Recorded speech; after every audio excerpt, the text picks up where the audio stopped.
नमस्कार दोस्तों, स्वागत है आप सभी का प्यारा उत्तराखंड में। आपको बताते हैं इस समय बड़ी खबर आ रही है उत्तराखंड से, जहां मुख्यमंत्री पुष्कर सिंह धामी कल मथुरा में थे और एक समारोह में सम्मेलन के दौरान उन्होंने फिर से ये बात कही है कि समान नागरिक संहिता उत्तराखंड में जल्द ही लागू कर दिया जाएगा। जैसे कि आप सबको पता है कि मुख्यमंत्री पुष्कर सिंह धामी इस बारे में पहले भी टिप्पणियां दे चुके हैं कि समान नागरिक संहिता उत्तराखंड पहला राज्य होगा जो कि यहाँ अपने राज्य में यूनिफॉर्म सिविल कोड यानी कि समान नागरिक संहिता कानून लाएगा। पहले भी इस बारे में चर्चा हो चुकी है। जो कमेटी बनी थी, कमेटी ने अपनी रिपोर्ट भी सौंप दी है और पिछले महीने की बात है जब मुख्यमंत्री पुष्कर सिंह धामी ने ये कह दिया था कि अयोध्या में राम मंदिर के प्राण प्रतिष्ठा के बाद यानी कि 22 जनवरी के बाद विधानसभा का एक विशेष सत्र बुलाया जाएगा उत्तराखंड में और समान नागरिक संहिता कानून को पारित कर दिया जाएगा। और उसके बाद ये विधानसभा से पारित होने के बाद, गवर्नर के साइन होने के बाद ये उत्तराखंड में लागू हो जाएगा। उत्तराखंड में एक कानून बन जाएगा यूनिफॉर्म सिविल कोड। इस मुद्दे पर पहले भी बहुत चर्चाएं हो चुकी हैं। बहुत सी विपक्षी पार्टियां हैं जो इसका विरोध कर रही हैं, बहुत से समुदाय के लोग हैं जो इसका विरोध कर रहे हैं। पहले क्या होता था, चाहे उत्तराखंड की बात हो या देश की बात हो, अलग अलग धर्मों के अलग अलग कानून थे। लेकिन जब ये यूनिफॉर्म सिविल कोड आ जाएगा तो जो कानून होगा सबके लिए बराबर होगा, सबके लिए एक जैसा कानून होगा। तो ये देश में लागू करने के लिए, जैसे बीजेपी ने अपने मैनिफेस्टो में भी कहा था 2019 के उसमें कि अब यूनिफॉर्म सिविल कोड की बारी है। जिस तरह से हमने देखा कि कोई भी कार्य असंभव नहीं है भारतीय जनता पार्टी के लिए, जिस तरह से उन्होंने राम मंदिर का प्राण प्रतिष्ठा होने वाली है, भूमि पूजन कराया, अब प्राण प्रतिष्ठा होने वाली है। सुप्रीम कोर्ट में जो लंबा ये फंसा हुआ था केस राम मंदिर का, लगभग 500 साल से इंतजार कर रहे थे हर भारतीय, उसको भी उन्होंने पूरा करके दिखाया है। चाहे कश्मीर से धारा 370 हटाने की बात हो, तो कह सकते हैं कि भारतीय जनता पार्टी ने जो जो अपने मैनिफेस्टो में वादे किए थे वो सब पूरे किए हैं। और अब उत्तराखंड में भी इन्होंने अपने मैनिफेस्टो में एक बात कही थी यूनिफॉर्म सिविल कोड की कि कोई भी धर्म हो, कोई भी जाति हो, कोई भी समुदाय हो, सबके लिए एक ही कानून रहेगा, सब पर एक ही कानून लागू होगा। इसे फ़ायदा किस किस को होगा? इसे फ़ायदा होगा आम जनता को, क्योंकि पहले जैसे संपत्ति का बंटवारा हो गया, विवाह या मैरिज से रिलेटेड कोई भी या तलाक से रिलेटेड कोई भी केस हो, वो हर धर्म के लोग अलग अलग तरीके से अपना टैकल करते थे। जैसे कि कोर्ट में हर कोई नहीं जाता था। जैसे कि हमने देखा है कि 3 तलाक अब बंद कर दिया है भारतीय जनता पार्टी ने। तो पहले मुस्लिम धर्म के लोग 3 तलाक या मौलवी के पास जाके अपने निकाह और तलाक के जो मसले हैं वहाँ सुलझाया करते थे, और हिंदू धर्म के लोग अपने पंचायत को लेकर ये सारे मसले सुलझाया करते थे। संपत्ति का बंटवारा हो गया कि किस किस को संपत्ति मिलेगी, किस किस को संपत्ति नहीं मिलेगी। ज़्यादातर देखा जाता था कि जो समाज है हमारा, उसमें जो महिलाएं हैं उनको नेगलेक्ट कर दिया जाता था संपत्ति के बंटवारे में।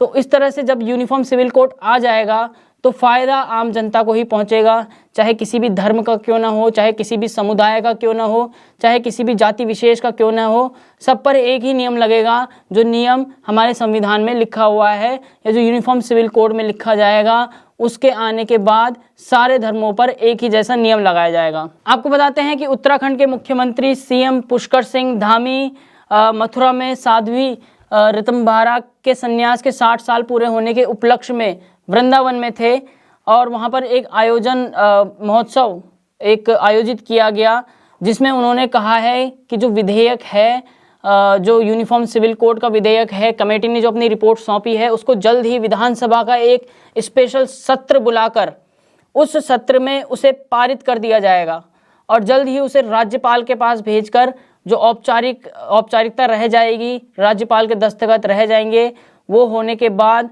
वो उत्तराखंड में लागू हो जाएगा। और जो जिस तरह से बार बार हर महीने देख सकते हैं आप, कोई ना कोई कमेंट आता है मुख्यमंत्री की तरफ से यूनिफॉर्म सिविल कोड के बारे में। तो जैसे कि पता चल रहा है इन कमेंटों से कि भारतीय जनता पार्टी और उत्तराखंड में मुख्यमंत्री पुष्कर सिंह धामी की जो सरकार है और जो मोदी सरकार सेंट्रल गवर्नमेंट में है, किस तरह से गंभीर है इस मामले में, यूनिफॉर्म सिविल कोड के मामले में। उन्होंने इस पर यह भी कहा है कि जो यूनिफॉर्म सिविल कोड है उत्तराखंड में लाने वाला जो विधेयक पारित हो जाएगा तो उत्तराखंड पहला ऐसा राज्य बनेगा देश का जहां पर यूनिफॉर्म सिविल कोड यानी कि समान नागरिक संहिता लागू होगी। उसके बाद उन्होंने ये भी कहा कि कोई भी ऐसा विधेयक नहीं है जो भारतीय जनता पार्टी ने करके न दिखाया हो। जो भी उन्होंने कहा है, चाहे धारा 370 को भी लेकर उन्होंने कहा है कि धारा 370 के लिए विपक्ष की पार्टियां किस तरह से तिलमिला रही थी कि धारा 370 कोई नहीं हटा सकता है। 70 साल से कोशिश कर रही है कांग्रेस की सरकार धारा 370 हटाने के लिए जम्मू कश्मीर से, लेकिन कोई नहीं हटा सकता। लेकिन मोदी सरकार ने सन 2019 में एक फैसला लाया, एक विधेयक पारित किया संसद में और धारा 370 हटा दी गई। और आपने ये भी देखा हो कि धारा 370 जम्मू कश्मीर से हटने के बाद किस तरह से वहाँ पर शांति की व्यवस्था है, शांति का माहौल बना हुआ है। आतंक की घटनाएं अभी हाल फिलहाल में जो शीतकालीन सत्र संसद का खत्म हुआ है उसमें गृह मंत्री अमित शाह ने कहा है कि धारा 370 हटने के बाद वहाँ के लोगों का विकास किस तरह से आगे हुआ है, किस तरह से आतंकवाद की जो घटनाएं हैं वो कम हुई हैं। तो और अब जो राम मंदिर है, राम मंदिर पर भी मुख्यमंत्री पुष्कर सिंह धामी ने कमेंट दिया है कि जो राम मंदिर बनाने के पक्ष में नहीं थे कांग्रेस की सरकार, जो 70 साल से नहीं कर पाई, 500 साल से भी ज़्यादा पुराना ये मामला अटका हुआ था। 500 साल से भारत की जनता रो रही थी एक राम मंदिर के लिए कि भगवान श्री राम का देश है और भगवान श्री राम का ही एक मंदिर नहीं है।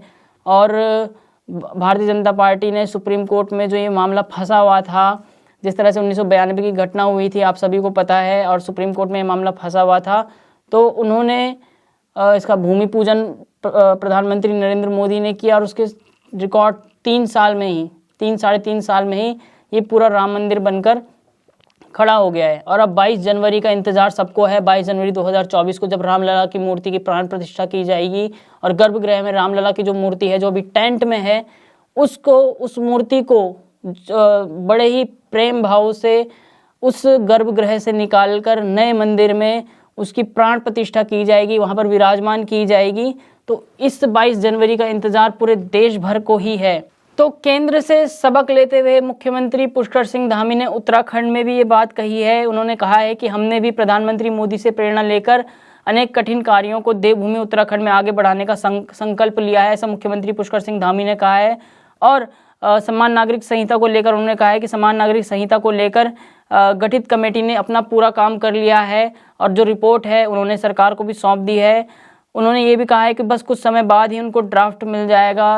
लगभग जनवरी जो ड्राफ्ट कमेटी सरकार को देगी उसका जो समय है कमेटी ने वो 14 जनवरी के बाद का रखा है। काम पूरा हो चुका है, रिपोर्ट तैयार है, बस उसमें कुछ कानूनी प्रक्रियाएं हैं, उनको पूरा करने के बाद वो कमेटी 14 जनवरी के बाद रिपोर्ट सरकार को दे देगी। और राम मंदिर की प्राण प्रतिष्ठा होने के बाद 22 जनवरी के बाद कभी भी विधानसभा का एक विशेष सत्र बुलाकर उत्तराखंड में इस बिल को वहां पर पारित कर दिया जाएगा।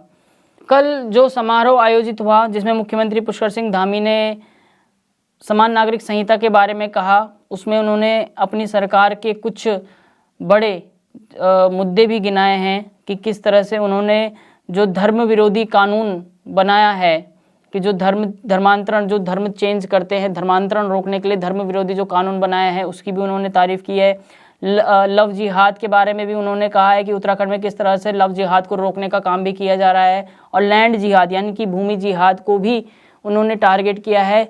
जैसे कि हमने कल भी न्यूज़ में देखा था कि किस तरह से 5000 एकड़ ज़मीन जो लैंड जिहाद के नाम पर या कब्जा रखी थी, अतिक्रमण कर रखा था, वो मुख्यमंत्री पुष्कर सिंह धामी ने कहा है कि मई 2023 से लेकर अभी दिसंबर 2023 तक उन्होंने लगभग 5000 एकड़ ज़मीन उन्होंने वापस वन विभाग को दे दी है। तो ये एक बहुत बड़ा फैसला होगा उत्तराखंड में, जबकि उत्तराखंड पहला ऐसा राज्य बनेगा जहां पर यूनिफॉर्म सिविल कोड यानी कि समान नागरिक संहिता कानून लागू होगा। ये लगभग जनवरी के आखिरी तक विधानसभा का एक सत्र बुलाकर मुख्यमंत्री पुष्कर सिंह धामी ने जैसा कहा है कि इस विधेयक को पारित कर दिया जाएगा। फिलहाल के लिए इतना ही। जय हिंद, जय भारत, जय उत्तराखंड।